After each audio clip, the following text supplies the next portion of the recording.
स्वागत है आपका आपके अपने YouTube channel class 10th and 12th में। Good morning, everyone. My name is Om Dwivedi, and you are watching class 10th and 12th.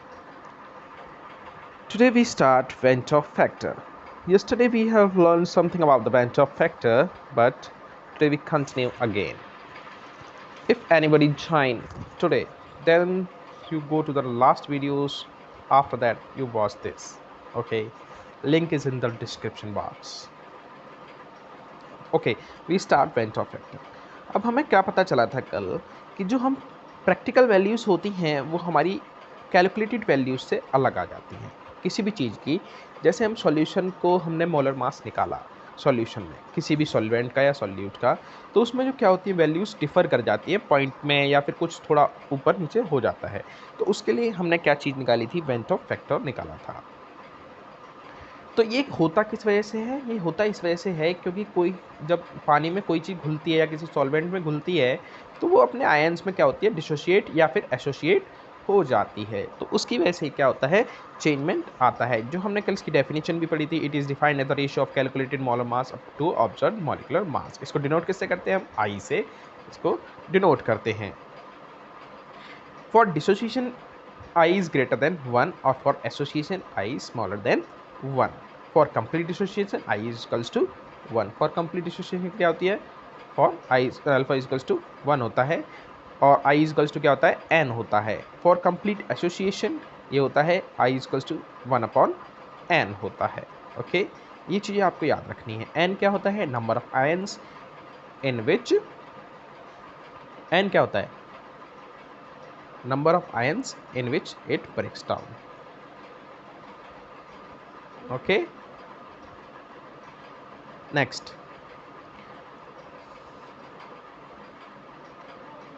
चलो इसके बेस पे हम क्या करते हैं, न्यूमेरिकल करते हैं। न्यूमेरिकल क्या है, एज्यूमिंग कंप्लीट डिसोसिएशन। डिसोसिएशन क्या दे दिया उसने हमें, कंप्लीट दे दिया। तो अब सारी चीज़ें याद रखना दिमाग में, क्या क्या क्या क्या होता है। Determine the value of van't Hoff factor for following compound. अब हमें क्या निकालनी है, इस कंपाउंड के लिए वेंटॉफ फैक्टर की वैल्यू निकालनी है। ओके, तो हमें पता है जब NaCl को हम किसी भी लिक्विड में अगर डिज़ोल्व करते हैं, जैसे पानी में डिज़ोल्व करते हैं, तो वो किसमें, Na और Cl में डिसोशिएट हो जाता है। तो इस Na के आगे क्या है, 1, और Cl के आगे क्या है, 1, क्या है 1। तो टोटल अगर हम करें, अगर क्या करें 1 + 1 तो कितना हो जाएगा, 2। तो यही क्या होता है, हमारा I होता है। तो हमारा I कितना आ गया, I = 2। अब नेक्स्ट चलते हैं AlF3। AlF3 में क्या है, जब हम इसको डिसोशिएट करेंगे तो किस में टूटेगा, ये Al3+ और 3F-। तो इसके आगे 1 है और इस दूसरे के आगे क्या है, 3। एल्यूमिनियम के आगे 1 था और इसके आगे 3 है। ठीक है, तो आपको देखने से पता चल रहा है। तो कितना हो जाएगा, ये 4 इसका आंसर आ जाएगा। ठीक है, अब चलते हैं degree of dissociation and van't Hoff factor. Degree of dissociation मतलब कितना किस चीज़ में जाके वो, अगर कभी कभी क्या होता है पूरा डिसोशिएट नहीं हो पाता है, तो उसमें हम चलते हैं डिग्री ऑफ डिसोसिएशन के अंदर। तो उसमें बात आती है हमारी अल्फा की।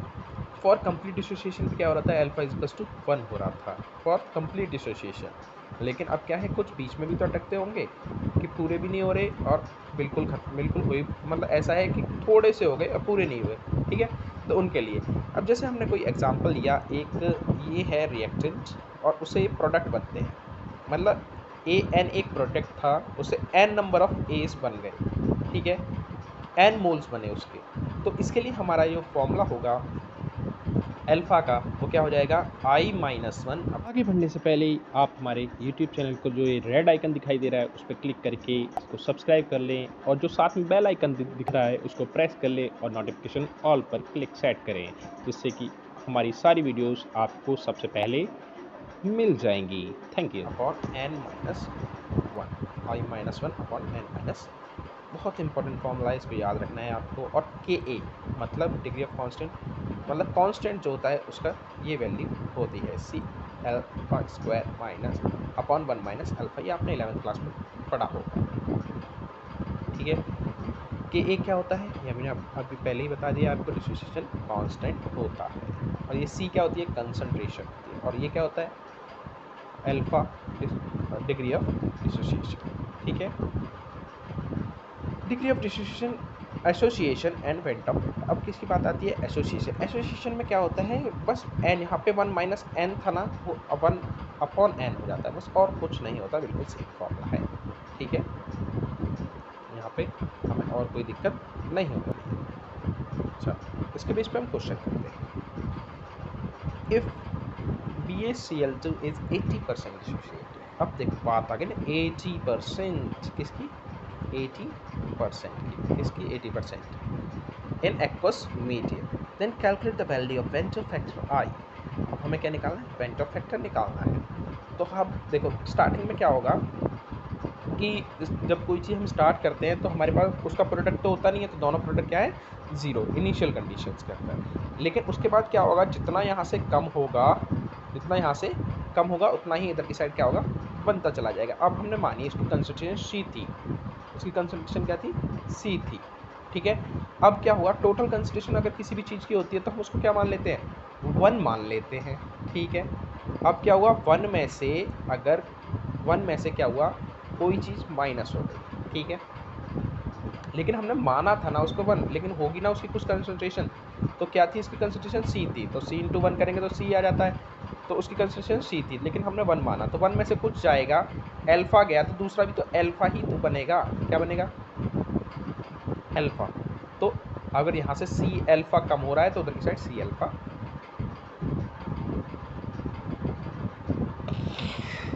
देखो अगर यहाँ से हमारा क्या, अगर हम देखें यहाँ पर, आपको देखने पता चल रहा होगा, अगर हमारा सी एल्फा कम हो रहा है तो उधर की साइड क्या बनेगा? सी एल्फा बनेगा, जब बात एक की हो रही होगी। लेकिन अब यहाँ पर क्या है? 2Cl नेगेटिव है। अब इसके तो इसके एक टूटने से ही इसके 2 बन रहे हैं, तो इसका सी एल्फा, इस एक सी एल्फा टूटने से इसके क्या बनेंगे? 2 सी एल्फा बनेंगे। ठीक है, तो अब क्या हो जाएगा यहाँ पर?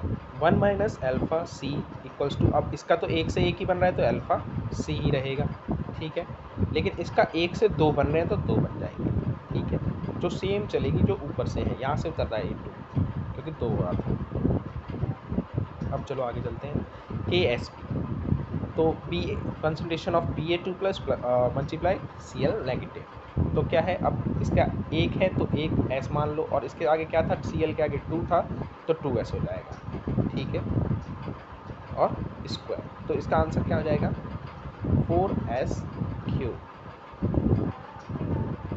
ये कहाँ से आया? सॉल्युबिलिटी वाले 11th क्लास में आपने ये भी चीज़ पढ़ी होती है, सॉल्युबिलिटी का कंसेप्ट है ये क्या है? सॉल्युबिलिटी का कंसेप्ट है। ये पावर में जाता है, जो भी चीज़ के आगे लगी होती है ना वो पावर में जाती है, और जो अंदर वाला 2 है वो यहाँ से आया बीच इस जगह से। ठीक है, तो आगे चलें। अब क्या है? कुछ नहीं है, अब जो भी है बस वैल्यूज़ को हमें पुट करना है और कुछ नहीं करना। तो अगर हम देखें यहाँ पर पूरे को, अगर इसको हम सॉल्व करें तो हमारा आंसर क्या आ जाएगा? इन सबको अगर हम प्लस करें तो हमारा आंसर आएगा ये। ठीक है, और ये किसके बराबर होना चाहिए हमारा? अपॉन में अगर इसके सी रखें तो ये आई के बराबर हो जाना चाहिए। तो हमारा आंसर कितना आएगा? 1 + 2m। अब इससे हमारी वैल्यूज़ निकल आएगी। 1 की जगह 1 की वैल्यू 80% का मतलब, 80% का मतलब क्या था? 80/100, 0.8। ठीक है, तो 0.8 है तो हम उसकी वैल्यूज़ पुट करेंगे अल्फ़ा की जगह। तो देखो हमने वैल्यूज सारी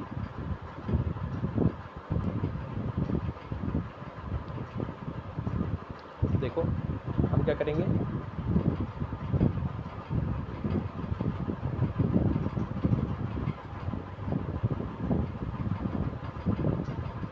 अब क्या करेंगे? हम इसकी वैल्यूज़ पुट कर देंगे सारी, तो हमारा आंसर क्या आ जाएगा? आई की वैल्यू आ जाएगी 2.6। ठीक है, नेक्स्ट मॉडिफाइड कॉलिगेटिव प्रॉपर्टी। अब मॉडिफाई क्या है? सब में आई लग जाएगा और कुछ नहीं होगा। सब में क्या लग जाएगा? आई। देखो यहाँ पर आई लग गया, यहाँ पे भी आई लग गया, हर जगह पे क्या लगेगा? आई लगे। एक साइड लगा है, दोनों साइड नहीं, एक साइड बस, राइट हैंड साइड की तरफ। ठीक है, यहाँ पे भी आई लगा, यहाँ पे भी आई लग गया, हर जगह पे क्या लग जाएगा? आई लग जाएगा। अब इनके बेस पे question, calculate osmotic pressure for solution containing 25 gram of K2SO4 dissolved in 2 liters of water at 25 degree Celsius. assume that K2SO4 is completely dissociated। completely dissociated की बात हो रही है तो हमें ज़्यादा कुछ फ़र्क नहीं पड़ेगा। जितने उसके अंदर वो डिसोसिएट होगा हम आई की वैल्यू वो ले लेंगे। क्या होती है, जितने भी उसके नंबर ऑफ मोल्स होते हैं सबको प्लस कर देते हैं। सबसे पहले हम इसको तोड़ के लिखेंगे। K2SO4 क्या हो जाएगा, K2SO4। तो किस में डिसोशिएट होगा ये, K प्लस, अगर हम सही से लिखते हैं इसको अलग से तो किस में होगा, K plus plus SO4 two negative, ठीक है। लेकिन अगर हम इसको बैलेंस करेंगे तो यहाँ पर 2 आ जाएगा। अब इसके आगे 1 है और इसके आगे 2 है, तो टोटल कितने हो जाएंगे हमारे, 3। कितने हो जाएंगे टोटल, 3। तो आई की वैल्यू हमारी क्या हो जाएगी, 3। तो जो हमने यहाँ पर लिख भी रखी है, आई की वैल्यू 3, ठीक है। टेम्परेचर हमें दे रखा था उसने कितना, 25 डिग्री सेल्सियस, तो हम उसको केल्विन में चेंज करके क्या कर लेंगे, 298 केल्विन, ठीक है। 25 ग्राम दे रखा था, तो मिलीग्राम दे रखा है तो उसको ग्राम में चेंज कर लेंगे, क्या हो जाएगा हमारा 0.025 ग्राम। लीटर में दे रखा है तो उसको अभी हम लीटर में ही रखेंगे क्योंकि हमें वॉल्यूम लीटर में चाहिए होती है। पाई इक्वल्स टू, हमें पता है फॉर्मूला क्या होता है, CRT।